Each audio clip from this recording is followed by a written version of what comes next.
జై శ్రీరామ్.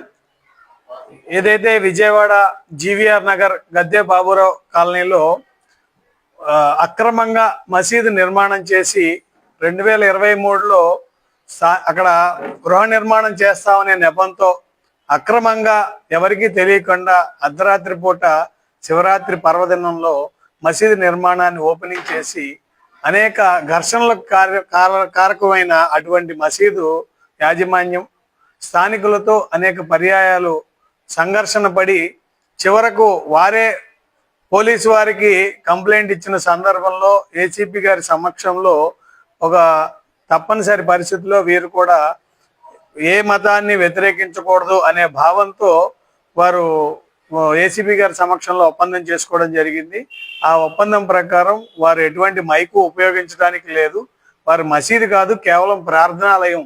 మేము ఈ ప్రదేశంలో ఈ చుట్టుపక్కల ఉన్న 5-10 ఇళ్లలో వారు మాత్రమే ఇక్కడికి వచ్చి నమాజ్ టైంలో ప్రార్థన చేసుకొని వెళ్ళడం. ఇంట్లో మాకు అవకాశం లేని సందర్భంగా ఇక్కడ వచ్చి ప్రార్థన చేసుకుంటాం, ఏ విధమైన స్థానికులకు ఇబ్బంది కలిగించం అని పదే నచ్చజెప్పిన సందర్భంలో స్థానికులంతా సుమారు 300 కుటుంబాలు నివసిస్తున్న హిందువులు నివసిస్తున్న ప్రాంతంలో 4-5 ముస్లిం కుటుంబాలు కూడా లేని సందర్భంలో అయినా సరే వీరు మత సామరస్యం పాటించి వారి ప్రార్థన చేయడానికి సామరస్యంగా అనుకూలమైన వాతావరణాన్ని కల్పించిన సందర్భంలో పదే వారు అనేక సందర్భాల్లో గత 2-3 నెలలుగా మళ్ళీ మైక్ పెట్టడం, అలాగే మళ్ళీ ఇప్పుడు వారు ఒక పక్క వీధిలోనూ 2 సందుల అవతల ఉన్న చనిపోయిన ఒక వృద్ధురాల్ని శవాన్ని తీసుకొచ్చి ఆ ఏరియాలో అది మసీదు కింద సెల్లార్లో తిప్పడం, అక్కడ పెట్టాలని ప్రయత్నం చేయడం అనేది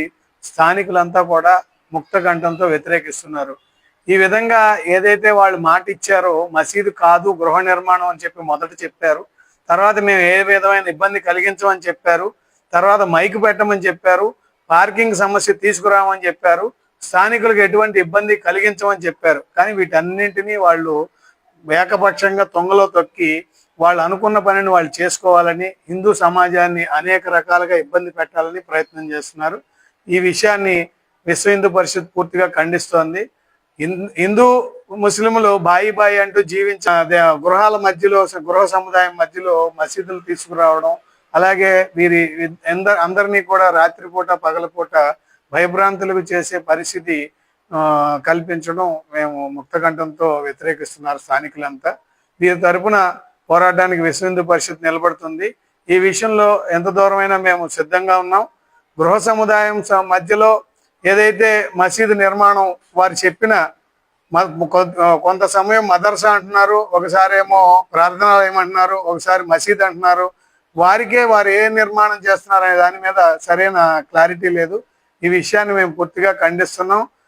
ఎట్టి పరిస్థితుల్లోనూ కూడా స్థానికులు ఎవ్వరూ కూడా ఈ మసీదుని అక్కడ నిర్మాణం చేయడానికి వీల్లేదు, అక్కడ మసీదు ఉండడానికి వీల్లేదని అందరూ కూడా ముక్త కంఠంతో తెలియజేస్తున్నారు. అనేక సందర్భాల్లో హిందూ దేవాలయాలను ఏకపక్షంగా పోలీసు వారైతే ప్రభుత్వం వారైతే అదే ఏరియాలో ట్రెండ్ సెట్ మాల్ ఎదురుకుండా వినాయకుని ఆలయం నిర్మిస్తే ఒక ముస్లిం వ్యక్తి కంప్లైంట్ ఇచ్చాడని సుమారు 10 లక్షలతో నిర్మాణం చేసిన దేవాలయాన్ని ఒక్క పూటలో ధ్వంసం చేశారు సమూలంగా. మరి అలాంటి పరిస్థితుల్లో 2.5 సంవత్సరాలుగా పోరాటం చేస్తున్న స్థానికులు వీరి సమస్యకి పరిష్కారం ఎందుకు దొరకట్లేదు? రాజకీయ పక్షాలు అయితేనేమి, అలాగే ప్రతిపక్షాలు అయితే ఏమి, డిపార్ట్మెంట్ అయితే ఏమి, కార్పొరేషన్ వారు అయితేనేమి, పూర్తిగా అందరూ కూడా ఏకపక్షంగా మరి ముస్లిం సమాజానికి సపోర్ట్ చేస్తున్నారా అనే భావన మాకు కలుగుతుంది. దీన్ని మేము పూర్తిగా ఖండిస్తున్నాం. వారు ఏ విధమైన నిర్మాణం చేయాలన్నా పూర్తిగా పర్మిషన్లు తీసుకొని ముందుకు వెళ్ళాలి.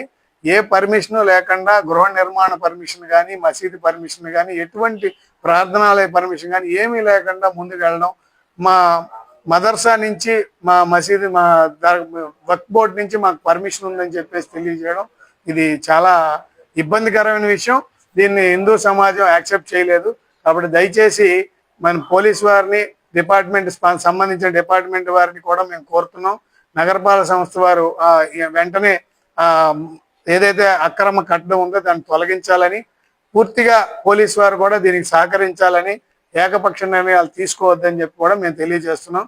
అటువంటి ఏకపక్ష నిర్ణయాలు తీసుకుంటే కనుక హిందూ సమాజాన్ని చైతన్యవంతం చేయడమే కాదు, మేము ఈ విషయంలో మేము తదుపరి ఎంత దూరమైనా వెళ్తామని చెప్పి కూడా తెలియజేసుకుంటున్నాం.